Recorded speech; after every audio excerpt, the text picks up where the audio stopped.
बिस्मिल्लाहिर्रहमानिर्रहीम। First year.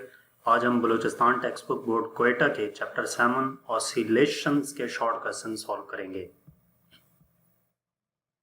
First question है, what is the role of the restoring force in the simple harmonic motion. Simple harmonic motion में restoring force का क्या काम है, restoring force का क्या रोल है, वो हमने एक्सप्लेन करना है।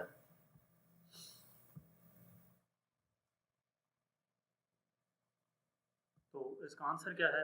रिस्टोरिंग फोर्स बेसिकली रिस्पॉन्सिबल होती है किसी भी ऑब्जेक्ट को जो ऑसिलेट कर रहा होता है, यानी कि सिंपल हार्मोनिक मोशन कर रहा होता है, उस ऑब्जेक्ट को मीन पोजीशन की तरफ लाने की रिस्पॉन्सिबल होती है। रिस्टोरिंग फोर्स किसी भी ऑब्जेक्ट को उसकी मीन पोजीशन पे लाने की रिस्पॉन्सिबल होती है।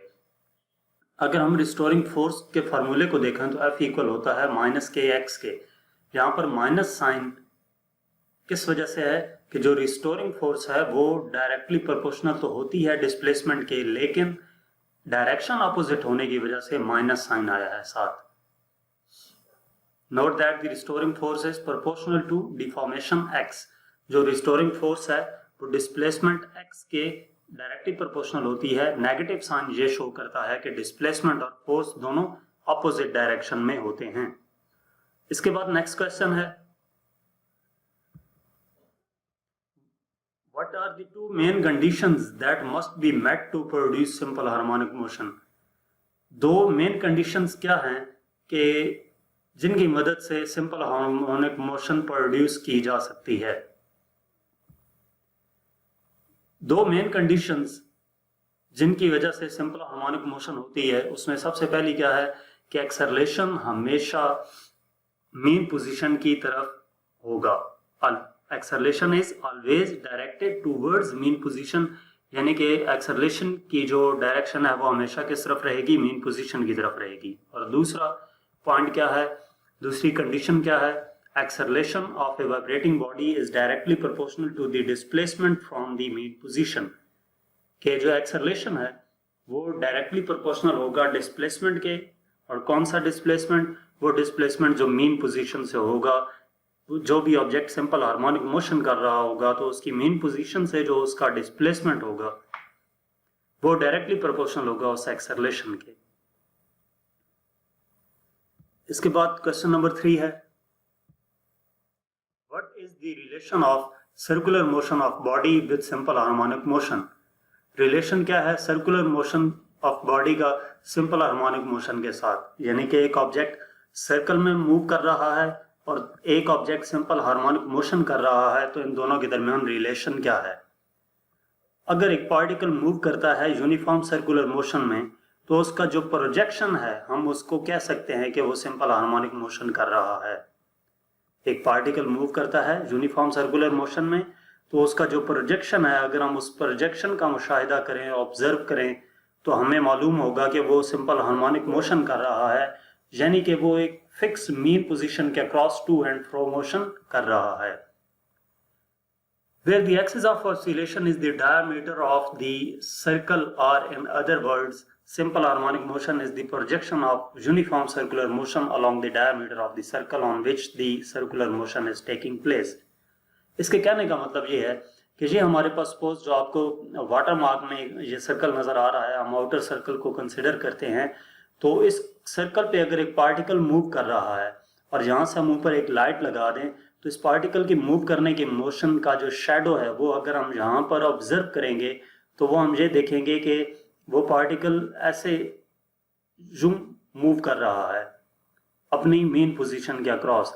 तो जितना इसका डायामीटर है इस सर्कल का, वही उसका टोटल जो एम्पलीट्यूड है, टोटल जो उसकी ऑसिलेशन है वो होगी। मेन पोजीशन से एक्सट्रीम पोजीशन तक एम्पलीट्यूड होता है तो ये एम्पलीट्यूड का डबल हो जाएगा इसका डायामीटर। इसके बाद हमारे पास क्वेश्चन नंबर 4 है, what is the difference between the time periods of simple pendulum and a body attached to a spring. Difference क्या है टाइम पीरियड एक बॉडी का, एक बॉडी जो सिंपल पेंडुलम है उसका time period and body attach to a spring, और एक स्प्रिंग के साथ ऑब्जेक्ट अटैच है। यानी कि सिंपल पेंडुलम का टाइम पीरियड और mass attach to the spring का टाइम पीरियड क्या होगा, इन दोनों के दरमियान डिफरेंस क्या है। तो जो टाइम पीरियड है सिंपल पेंडुलम का, वो सिंपल पेंडुलम की लेंथ पे डिपेंड कर रहा होता है। जैसा कि हमें मालूम है कि हमारे पास टाइम पीरियड का फार्मूला है t equal to 2 pi under root L over G. तो यहाँ पर जो टाइम पीरियड है वो एल और जी की वैल्यू पे डिपेंड कर रहा होता है। जबकि अगर हम मास स्प्रिंग सिस्टम को देखें तो वहां पर जो टाइम पीरियड है वो मास पे डिपेंड कर रहा होता है जो उस स्प्रिंग के साथ अटैच है, और दूसरा स्प्रिंग कांस्टेंट पे डिपेंड कर रहा होता है। तो अगर हम टाइम पीरियड देखें मास स्प्रिंग सिस्टम का तो ये t इक्वल होता है 2 pi under root m over k के। तो ये टाइम पीरियड हमारे पास किसके लिए है, सिंपल पेंडुलम के लिए, और ये टाइम पीरियड है मास स्प्रिंग सिस्टम के लिए। इसके बाद नेक्स्ट क्वेश्चन है question number 5, what is the difference between phase angle and phase constant. Phase angle and phase constant में क्या फर्क है।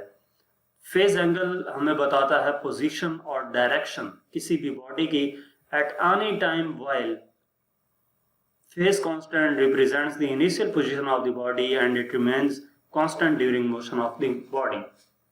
कि जो फेज एंगल है वो क्या बता रहा है, किसी भी टाइम पे उस ऑब्जेक्ट की पोजीशन और डायरेक्शन, जबकि phase constant initial position represent करता है उस ऑब्जेक्ट या बॉडी की, और यह हमेशा कांस्टेंट रहती है। नेक्स्ट हमारे पास क्वेश्चन नंबर 6 है, When a body is performing SHM, then at what condition its total mechanical energy is conserved and at what condition its energy does not conserve। जब बॉडी परफॉर्म करती है simple harmonic motion तो किस condition पे उसकी total mechanical energy conserve रहेगी और किस कंडीशन पे एनर्जी कंजर्व नहीं रहती। तो जब हमारे पास कोई भी ऑब्जेक्ट सिंपल हार्मोनिक मोशन कर रहा होता है तो उस मोशन के दौरान अगर हम एयर रेजिस्टेंस को इग्नोर कर दें तो मैकेनिकल एनर्जी कंजर्व रहेगी, और अगर हम एयर रेजिस्टेंस को इग्नोर नहीं करते तो उस सूरत हाल में मैकेनिकल एनर्जी कंजर्व नहीं रहती। मेन सिंपल सा डिफरेंस है कि सिंपल हार्मोनिक मोशन के दौरान जब एयर रेजिस्टेंस को इग्नोर कर दिया जाए तो मैकेनिकल एनर्जी कंजर्व रहती है, और अगर एयर रेजिस्टेंस को इग्नोर ना करें तो वो मैकेनिकल एनर्जी कंजर्व नहीं रहती।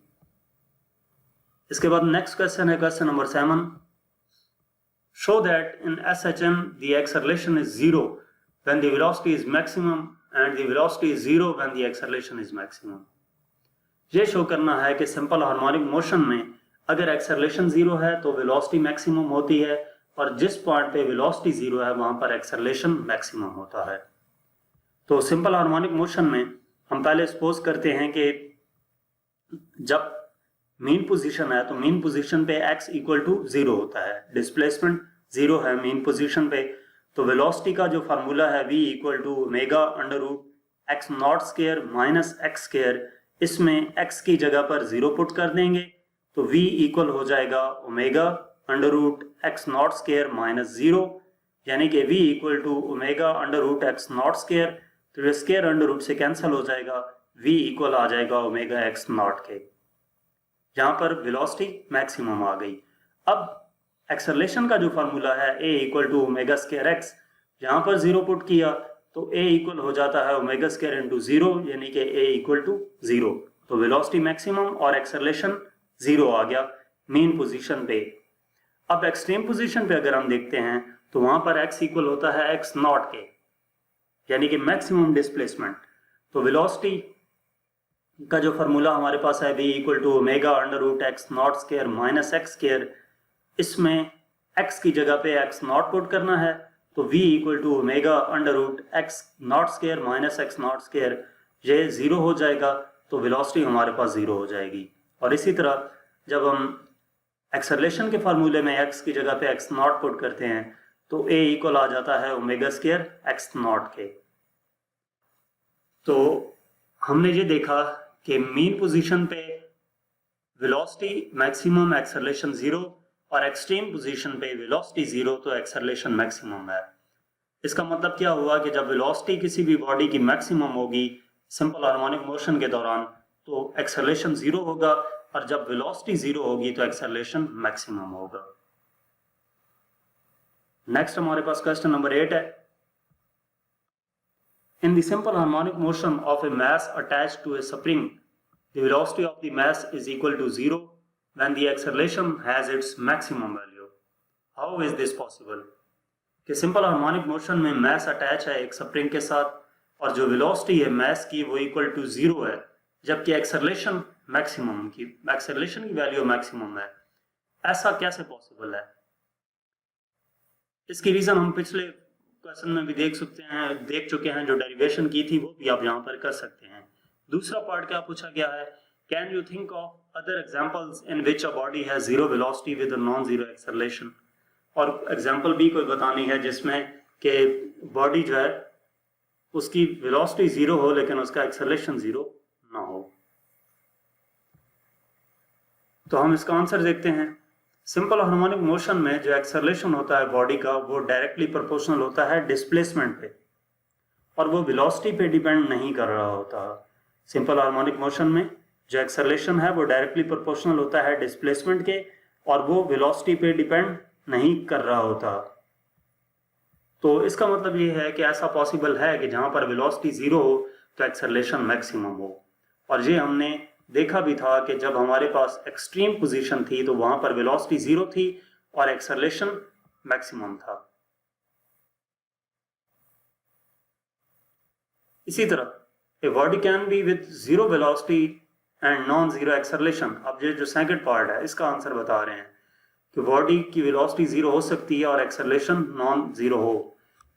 इसके एग्जांपल क्या है, जब एक प्रोजेक्ट करते हैं हम एक ऑब्जेक्ट को अपवर्ड, तो हाईएस्ट पॉइंट पे जो एक्सेलरेशन है g, उसकी वैल्यू g के इक्वल होती है और जो वेलोसिटी होती है वो 0 होगी। हम जब सपोज बॉल को अपवर्ड थ्रो करते हैं तो जो वो ऊपर जाती है उसकी वेलोसिटी डिक्रीज होती जाती है और हाईएस्ट पॉइंट पर पहुंचकर उसकी वेलोसिटी 0 हो जाएगी। वहां पर उसकी वेलोसिटी तो 0 हो गई लेकिन ग्रेविटेशनल एक्सेलरेशन उस पर अप्लाई उस पॉइंट पे भी हो रहा है जिसकी वैल्यू g के इक्वल होगी। इसके बाद क्वेश्चन नंबर 9 है, what is the difference between free and forced oscillation. Free और फोर्स्ड ऑसिलेशन के दरमियान डिफरेंस क्या है? तो फ्री ऑसिलेशन क्या होती है? फ्री ऑसिलेशन वो ऑसिलेशन होती है जिसमें किसी भी बॉडी को इनिशियल पुश देने के बाद छोड़ दिया जाए और वो without any force, without any external force to and fro motion करती रहे, तो उसको हम फ्री ऑसिलेशंस कहते हैं। और फोर्स्ड ऑसिलेशन वो ऑसिलेशन होती है जिसमें हम किसी ऑब्जेक्ट को बार बार हिट कर रहे हैं, फोर्स लगा रहे हैं उस पर ताकि वो ऑसिलेशंस करती रहे, तो उसको हम फोर्स्ड ऑसिलेशंस का नाम देते हैं। इसके एग्जांपल्स नेक्स्ट क्वेश्चन में यहाँ पे भी बता देता हूँ, नेक्स्ट में भी बता दूंगा। फ्री ऑसिलेशन की जो एग्जांपल है उसमें जो पेंडुलम है लैब में, फिजिक्स लैब में यूज किया जाता है, आप उसको एक एक्सट्रीम पोजीशन पे ले जाकर छोड़ दें तो वो ऑसिलेट करता रहता है, वो हमारे पास एग्जांपल होगी फ्री ऑसिलेशंस की।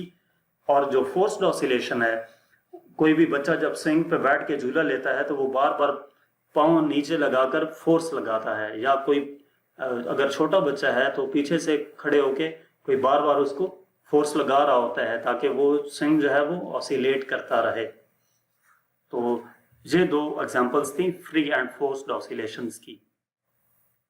इसके बाद क्वेश्चन नंबर 10 है, give one practical example each of free and forced oscillations.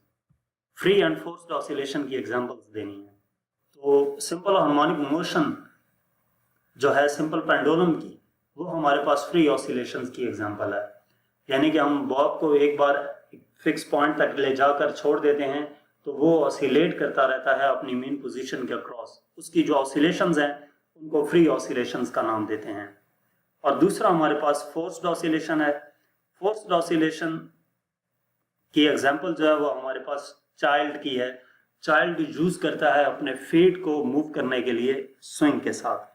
Swing पे बैठा होता है तो वो अपनी फीट की मदद से फोर्स अप्लाई कर रहा होता है ताकि वो जो स्विंग है वो उसकी जो ऑसिलेशंस है वो बरकरार रहे, या कोई और उस स्विंग के पीछे खड़े होकर उसको पुश भी बार बार करता रहता है ताकि उसके ऑसिलेशंस उसी तरह जारी रहें। इसके बाद क्वेश्चन नंबर 11 है, how natural time period of an oscillating body remains constant. Oscillating body का नेचुरल टाइम पीरियड जो है वो कांस्टेंट कैसे रहता है? तो in the absence of resistive forces the time to complete one oscillation remains constant। resistive force की गैर मौजूदगी में जो वन ऑसिलेशन को कंप्लीट करने के लिए टाइम चाहिए होता है वो हमेशा कांस्टेंट रहेगा। क्या कहा गया था? How natural time period of an oscillating body remains constant. तो नेचुरल टाइम पीरियड में रेजिस्टिव फोर्स को हम इग्नोर कर दें, रेजिस्टिव फोर्स है ही नहीं, तो जो टाइम पीरियड होगा वन ऑसिलेशन का वो हमेशा कांस्टेंट रहेगा, क्योंकि ऑब्जेक्ट की जो ऑसिलेशंस हैं वो डिक्रीज होती हैं रेजिस्टेंस की वजह से। अगर रेजिस्टेंस ही वहां से खत्म कर दी तो अब जो ऑब्जेक्ट्स की ऑसिलेशंस है उसके लिए जो टाइम लग रहा है वो इक्वल होगा, कांस्टेंट रहेगा। क्वेश्चन नंबर 12 है, describe the 3 kinds of damping. Damping की 3 काइंड्स बतानी है। तो डैम्पिंग की जो 3 काइंड्स हैं, सबसे पहले हमारे पास ओवर डैम्पिंग है। ओवर डैम्पिंग कौन सी डैम्पिंग होती है?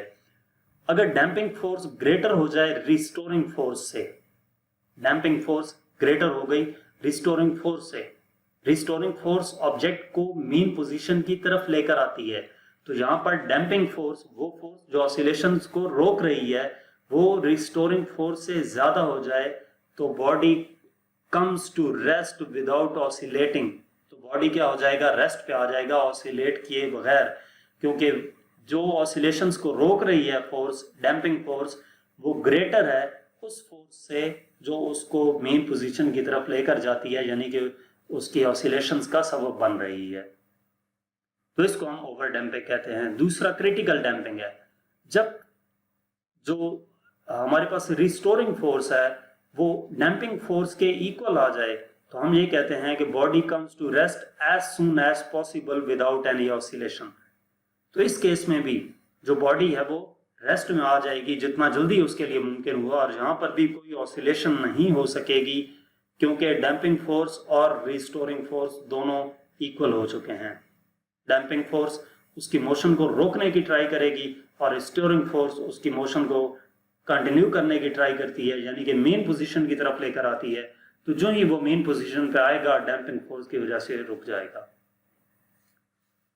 उसके बाद तीसरा है अंडर डैम्पिंग। अंडर डैम्पिंग में डैम्पिंग फोर्स लेस देन होती है रिस्टोरिंग फोर्स की निस्बत। डैम्पिंग फोर्स में अब रिस्टोरिंग फोर्स ज्यादा हो गई, डैम्पिंग फोर्स कम है, तो इस केस में ऑब्जेक्ट ऑसिलेट करेगा। कुछ ऑसिलेशंस करने के बाद वो ऑब्जेक्ट रुक जाएगा। इसको हम कहते हैं कि वो जो ऑसिलेशंस हैं वो अंडर डैम्प्ड हैं, तो इन ऑसिलेशंस को अंडर डैम्पिंग का नाम दिया जाता है। तो ये हमारे पास 3 काइंड्स थी डैम्पिंग की, over damping, critical damping and under damping. इसके बाद क्वेश्चन नंबर 13 है, how does sharpness of resonance occur. Resonance की शार्पनेस कैसे क्रिएट होती है, कैसे बनती है? तो जो एम्पलीट्यूड और शार्पनेस है रेजोनेंस का वो डिपेंड कर रहा होता है डैम्पिंग पे। अगर डैम्पिंग ग्रेटर होगी तो एम्पलीट्यूड, अगर डैम्पिंग स्मॉलर होगी तो एम्पलीट्यूड ज्यादा होगा और शार्पर भी, जो रेजोनेंस है वो ज्यादा शार्पर होगी, शार्पनेस उसकी ज्यादा होगी। अगर डैम्पिंग ज्यादा कर दी जाए तो एम्पलीट्यूड और शार्पनेस डिक्रीज हो जाएगी, स्मॉलर हो जाएगी। यानी कि जो डैम्पिंग है वो इनवर्सली प्रोपोर्शनल है शार्पनेस के। डैम्पिंग ज्यादा होगी तो शार्पनेस कम होगी, डैम्पिंग कम हो जाएगी तो शार्पनेस ज्यादा हो जाएगी। Next question number 14, how the amplitude of resonance oscillation affected by damping. तो डैम्पिंग का जिस तरह पिछले क्वेश्चन में बताया है, जो डैम्पिंग फोर्स है वो अपोज करती है मोशन ऑफ वाइब्रेटिंग बॉडी को, therefore the amplitude of vibrating body decreases। Damping force क्या करती है? वाइब्रेटिंग बॉडी की मोशन को अपोज करती है, रोकती है। तो इससे क्या होगा, जो एम्पलीट्यूड होता है वाइब्रेटिंग बॉडी का वो डिक्रीज कर जाएगा। इसका मतलब ये हुआ कि अगर डैम्पिंग स्मॉलर है तो एम्पलीट्यूड ग्रेटर होगा, और अगर एम्पलीट्यूड स्मॉलर रखना चाहते हैं तो हमें डैम्पिंग ग्रेटर रखनी पड़ेगी। Next question number 15, what happens to the time period of a simple pendulum if its length is quadrupled. यानी कि अगर हम लेंथ को 4 टाइम इंक्रीज कर दें तो सिंपल पेंडुलम का जो टाइम पीरियड है उस पर क्या इफेक्ट पड़ेगा। तो टाइम पीरियड जो सिंपल पेंडुलम का है वो हम जानते हैं t इक्वल होता है 2 pi under root L over G के। इसमें क्या कहा गया था, लेंथ इज क्वाड्रपल, यानी कि 4 टाइम लेंथ कर देनी है। तो लेंथ को हमने 4 टाइम इसमें पुट करना है, यानी कि एल की जगह पर 4l पुट किया तो t प्राइम इक्वल आ जाता है 2 pi under root 4l over G. 4 का अंडर रूट 2 बाहर आ जाएगा, इस 2 को पहले लिख दिया और ये 2 pi under root L over G as it is आ गया। अब ये जो 2 pi under root L over G है ये हमारे पास t के इक्वल है, तो t प्राइम इक्वल हो जाएगा 2t के। इसका मतलब ये हुआ कि जब सिंपल पेंडुलम की लेंथ को हम 4 टाइम्स इंक्रीज कर दें तो जो टाइम पीरियड है वो डबल हो जाएगा। हमने लेंथ को 4 टाइम इंक्रीज किया था तो जो टाइम पीरियड था वो हमारे पास क्या हो गया, डबल हो गया। तो जहां तक हमारे पास इस चैप्टर के शॉर्ट क्वेश्चन थे, मजीद किसी भी चैप्टर के एक्सरसाइज के सॉल्यूशन देखने के लिए आप हमारी वेबसाइट विजिट कर सकते हैं। इसके अलावा आप हमें यूट्यूब, इंस्टाग्राम और फेसबुक पर फॉलो करें। Thank you.